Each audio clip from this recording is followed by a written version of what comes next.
다른 걸로 번역된 걸 보니까 훌륭한 싸움, 정당한 싸움을 했다라는 뜻이에요. 훌륭한 싸움이 선한 싸움입니다. 본문에 연세가 많으신 할아버지 정도 된 이제 사도가 나오는데 이게 누구냐면 바울이에요. 바울이라는 사람이 원래 이름은 사울이랍니다. 이 사울의 히브리식 표현은 뜻은 큰 자란 뜻인데 자기가 예수님을 만나고 나니까 겸손해졌어요. 그래서 작은 자를 뜻하는 바울로 이름을 개명합니다. 그래서 사도 바울이 자기가 죽을 때가 아니라 이 사람 하도 영적으로 뛰어나다 보니까 죽을 때를 이제 짐작을 했어요. 자기가 숭배할 걸 알고 임박한 죽음을 직감하면서 자기 신앙을 되짚어보면서 제자인 디모데에게 교훈을 주고 있습니다. 그러면서 자기 삶이 이러했다라는 것을 돌아보고 그 삶을 하나님께서 평생 동안 함께 하셨음을 얘기하고 있습니다. 그래서 그 싸움은 7절에 이렇게 되어 있습니다. 4장 7절 나는 선한 싸움을 싸우고 나의 달려갈 길을 마치고 믿음을 지켰다라고 얘기해 주고 있습니다. 한마디로 그의 싸움은 선한 싸움이었다. 결론 내는데요. 우리가 인생을 살 때 마지막 순간에 하는 말은 뭐라고 하죠? 유언이라고 합니다. 유언 때 어떤 말을 남기냐에 따라서 그 사람이 그 인생을 회고하는 딱 한마디로 변하죠. 우리가 존경하는 윈스턴 처칠이라는 사람이 있어요. 아세요? 영국의 수상까지 했던 처칠이라는 사람은 안타깝게도 멋지게 살았는데 그 사람이 죽기 직전 한마디가 뭔지 알아요? 마지막 말이? 참 지루하다 이렇게 한다고 죽었어요. 뭐 멋진 말을 남길 줄 알았더니 이렇게 하고 죽었고, 우리가 잘 알고 있던 나폴레옹 뭐라고 했어요? 인생이 더럽다. 마지막 때 어떤 말을 남기냐는 아주 중요해요. 근데 이는 노사도인 사도 바울은 선한 싸움을 자기는 싸웠다고 하면서 너희도 선한 싸움을 싸워라 라고 얘기해 주고 있는 겁니다. 여러분, 싸움의 내용이 뭘까요? 영적 전투의 내용은 뭡니까? 3절 4절 오늘 읽지 않아서 볼까요? 3절 4절에 끝나는 때가 되니 사람이 바울은 교훈을 받지 않으며 기가 가려워서 자기의 사욕, 사사로운 욕심을 따라 스승을 많이 두고 4절 또 귀를 진리에서 돌이켜 흑탄한 이야기를 따른다. 이것이 이들이 싸워야 될 싸움을 말해주고 있어요. 싸움의 내용은 우리가 작게는 자신과의 싸움이 있어요. 자신과의 육적 욕심이 있어요. 놀고 싶은데 시험 기간에 해필 여러분 어때요? 저도 시험 기간 때 공부를 해보니까 꼭 시험 기간 때 주변을 정리하고 싶더라고. 깨끗해야지 공부가 더 잘 될 것 같아. 그 책상에 딱 앉아서 공부하다 보면 뭐가 더러우거든. 막 닦고 뭐 이러다 보면 시간이 영원히 갑니다. 자신과의 싸움이 제일 먼저 우리에게 펼쳐집니다. 두 번째 우리의 싸움이 어떤 싸움이냐면 사탄 마귀하고 싸움이 펼쳐져요. 그것은 본문 바로 6부분에 읽었던 허탄한 이야기, 그 이단의 논리에 빠지는 경우가 많다. 그런 싸움도 싸워야 한다는 걸 알 수가 있어요. 예수님이 여러분 시험 받으신 거 알고 있나요? 광야에서 시험 받을 때 아주 훈련하고 기도하고 있는데 시험을 많이 받았는데 먹을 것에 대한 시험도 받았고 지위에 대한 시험도 받았고 경배에 대한 시험도 받았고 많이 받았습니다. 그래서 자신과의 싸움, 사탄과의 싸움 대 얘기할 때 싸움 여러 종류의 싸움들이 있겠지만 말년에 사도 바울은 자신의 싸움을 어땠다는 걸 정의를 내면서 우리도 그런 싸움을 싸워야 된다라는 것을 얘기해 주고 있습니다. 사도 바울의 싸움은 한마디로 뭘까요? 그의 싸움은 복음 전파에 있었어요. 복음 전파.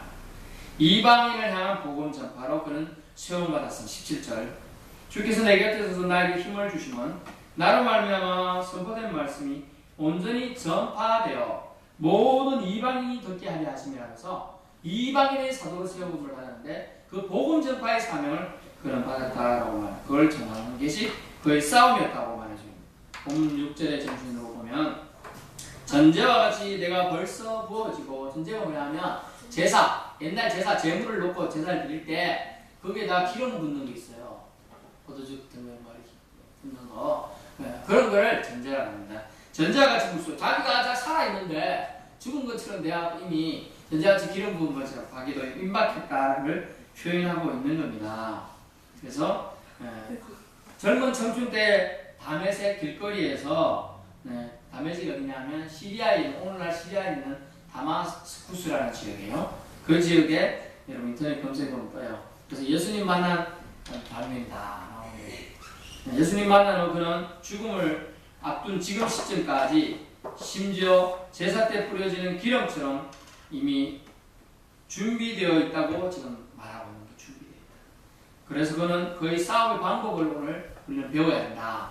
딱 오늘 많은 것 중에 놔두고 한 가지만 딱 배우고 가야 되는데 뭘 배워야 되냐?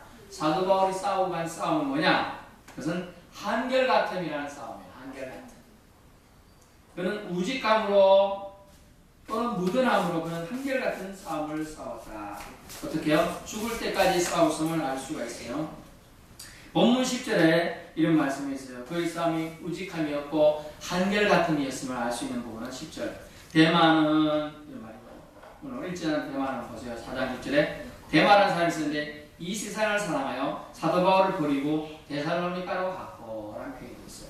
그러면 어떤 사람이 같이 일을 가고 있다가 어떤 같은 일을 하고 있다가 나 그거 나하고 안 맞아 하고 이게 헤어지고 떠난 거예요. 사실은 복음 전파하다가 이제 안 맞다 이러고 떠나버렸어.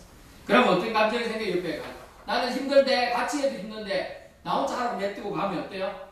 어떤 감정이 생겨요? 둘이 같이 얘기하다가 기분 나쁘고 배신감을 왕창 느꼈어요. 그래가지고 나를 버리고 갔다 하고 아주 사도 바울도 섭섭했어요. 그렇어요. 그런데 자기는 한결같음으로 나간 이 사람이 왜 한결같지 못했느냐, 그런 안타까움을 얘기하고 있어요. 우리 여러분 아직 청소년 영화 안 보셨습니까? 영화 보셨나요? 영화 암살이라는 영화 보셨어요? 암살? 2015년에 나온 작품인데 전지현, 이정재, 하정우가 주인공이었던 작품인데 마지막 장면을 여러분 기억하시나 모르겠네. 네. 마지막 장면에 이정재를 처형하면서 왜 변제했는가라는 질문을 드릴 때 그가 참 이제 60대가 지나가고 한마디 한 게 뭡니까? 하면 되는데 몰라서란 말 합니다. 어떤 몰라서? 해방될지 몰랐다는 거지. 우리나라가 일본에서 해방될지 몰랐기 때문에 자기는 변제해서 일본의 앞잡이 노릇을 했다는 거예요. 여러분 왜 복음 전파하는 사람들이 예수 믿는 사람들이 중도에 예수를 믿다가 포기하든지 아니면 복음 전파하다가 중단할까요? 그것은 몰라서요. 뭐냐면 사명한수를 끝까지 하지 못하는 이유는 끈기부족. 결국 한결같지 않음이 그 속에 들어가 있어요. 한결같지 않습니다. 내가 예수님을 처음 만날 때 처음 사랑 그 마음이 끝까지 가지 못하는 것은 마음이 한결같이 못하기 때문에 그렇다는 말씀. 여러분 한국 사람을 가진 나쁘게 비하하는 표현 알고 있나요? 한국 사람을 나쁘게 비하하고 평가하는 말이 뭐가 있냐면 네 글자. 냄비건성이야. 냄비건성이 뭐예요? 그게 뭐냐면 설명합니다. 냄비건성은 참 듣기 싫은다는데 쉽게 분노해. 냄비처럼 빨리 꺼. 빨리 끄는데 또 빨리 식어. 그때 막 이슈가 났을 때는 막 사람들이 나르잖아. 옛날 소고기 수입할 때 뭐 이상한 소 수입하면 안 된다고 난리치고 애기들까지 끌고 나가서 유모차 들어가서 반대했어. 근데 싹 수입되고 그러니까 고기 맛있다고 또 잘 사먹어. 이게 앞뒤가 안 맞는 그런 부분도 있고 또 어떤 일이 사회적 이슈가 터져버리면 사람들이 다 해가지고 그거 죽일 놈 나쁜 놈 막 이러다가 조금만 지나면 다 해줘버려. 그런 것을 냄비건성이라고 한다. 예수님을 처음 믿고 죄인에게 하나님의 자녀로 기쁨을 맛볼 때는 목숨까지 두려워하지 않고 온갖 헌신을 다짐하지만 이내 금방 언제 그랬나 하고 잊어버린다는 것이에요. 바울은 복음 전도 사명을 성실함으로 때로는 죽을 고비를 수차례 넘기면서 이 사명을 감당해 왔습니다. 그리고 오늘 마지막 편지를 또 쓰고 있는 거예요. 오로지 주님과의 첫사랑의 감격을 한결같은 마음으로 사도 바울은 지켜왔던 것입니다. 여러분 선한 싸움이 무엇인가요? 선한 싸움이 결국 믿음을 수호하는 것이 선한 싸움이에요. 믿음을 지키는 것이 선한 싸움이라는 것입니다. 그러므로 그 다음 말씀했죠. 4장 7절에 나는 선한 싸움을 하고 달려갈 길을 마치고 믿음을 지켰으니 믿음을 수호하는 것이 선한 싸움이라는 것입니다. 믿음을 지키기 얼마나 힘든 세상에 살고 있습니까? 믿음이 보입니까? 믿음이 보이면 지키겠어요? 보이지가 않으니까 지키기 힘든 거예요. 하나님 말씀이 보여요? 안 보여요? 하나님이 보여요? 안 보여요? 그러니까 하나님을 잘 믿기가 힘든 거예요. 그런 상황 속에서도 선한 역사를 이루기 위해서 믿음을 지켜나가는 것, 믿음을 수호하는 것, 예수 그리스도를 믿는 것을 거절하지 않는 것, 예수님을 내 삶의 생활에 초대해서 주님이 인도하심을 바라는 것, 이것이 다 선한 싸움이다. 그러면 오늘 본문의 말씀을 통하여 사도 바울이 주고자 하신 또 메시지가 있습니다. 주님께서 허락하실 복을 오늘 사도 바울은 두 가지로 말씀해 주고 있습니다. 첫 번째, 의의 면류관을 줄 것이다. 의의 면류관. 선한 싸운 사람한테, 그 선한 싸움을 완성한 사람한테 의의 면류관. 8절, 이제 후로는 나를 위하여 의의 면류관이 예비되었으므로. 아멘. 여러분에게 의의 면류관을 준다는 거예요. 의의 면류관. 다른 표현에 증의 면류관, 저스티스, 월계수, 월계관 준다. 월계수양 그죠? 네, 맞아요. 그거 면류관을 주겠다 그 얘기하고 있습니다.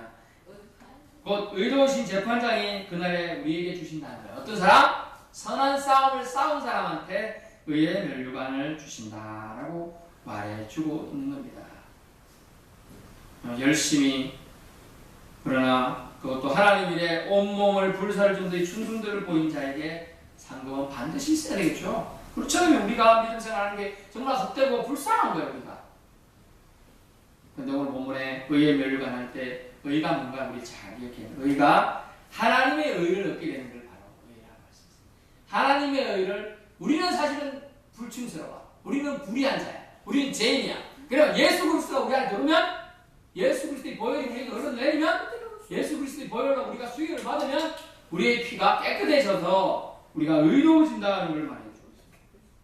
결국 의롭다 칭함을 얻는 것은 이 실로 무엇과도 바꿀 수 없는 축복이라는 것을 말씀해 주고 있습니다.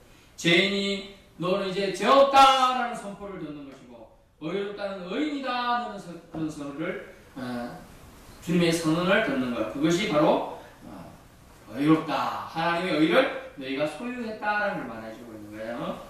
그러므로 하나님께서 여러분에게 마지막 때에 너 참 의롭다 이런 선포를 했는데요. 저와 여러분 되실 수 있기 바랍니다. 두 번째, 주님께서 허락하신 복, 선한 싸움을 다 싸운 사람에게 주는 건 천국에 들어가도록 구원을 베풀어 주겠다. 따라해볼까요? 천국에 들어가도록 구원을 베풀어 주신다. 어떤 사람요? 선한 싸움을 다 싸운 사람. 18절 말씀 보십시오. 18절 말씀. 주께서 나를 모든 악한 일에서 건져내시고 또 천국에 들어가도록 구원하시리니 그의 영광이 세세무궁토록 있을지어다. 아멘. 라고 말해요. 모든 악한 일에서 여러분 건짐을 받아요. 선한 싸움에서. 이제 모든 악한 일들에서 여러분을 보호해 주시겠다. 프로텍터 해 주시겠다. 방패가 되어 주시고 요새가 되어 주시고 여러분을 보호하는 산성이 되어 주시겠다는 얘기를 하고 있네요. 모든 악한 일에서 건져 주시고 천국 백성 삼아 주신다는 말씀을 기록해 두고 있는 것입니다. 선한 싸움을 수행하고 있는 주님의 사람들이여 힘을 냅시다. 이 사도 바울의 영생, 사도 바울의 영생에 대한 확신, 천국 소망에 대한 확신과 의의 면류관에 대한 복된 신앙이 우리에게도 반드시 주어질 것을 우리는 믿을 수 있기 바랍니다. 영생에 대한 확신이 우리에게 있어야 우리가 믿음 생활할 가치가 높아지는 거예요. 그런 가치가 없다면 말로 믿음 생활하니까 할 필요가 없죠. 의의 면류관에 대한 복된 신앙이 우리에게도 반드시 주어진다. 목사님, 저는 어린데도 저한테도 주어지나요? 예, 주어집니다. 예수님을 여러분이 제대로 영접하고 예수님 안에 살면 여러분이 어리다고 해도 의의 면류관이 지어지고 천국 백성으로 삼아줘서 구원으로 들어가도록 여러분을 이끌어 주신다는 걸 믿으실 수 있게 바랍니다. 그러므로 오늘 사도 바울이 이 선한 싸움을 어떻게 싸웠다고요? 한 가지 말했는데 한결같은 마음으로 무직하게 그와 싸웠습니다. 그러므로 우리도 한결같은 마음으로 주님을 신뢰하고 사명을 감당하는 저와 여러분 되시길 예수님으로 축원합니다. 기도하겠습니다. 사랑해 주님 감사합니다.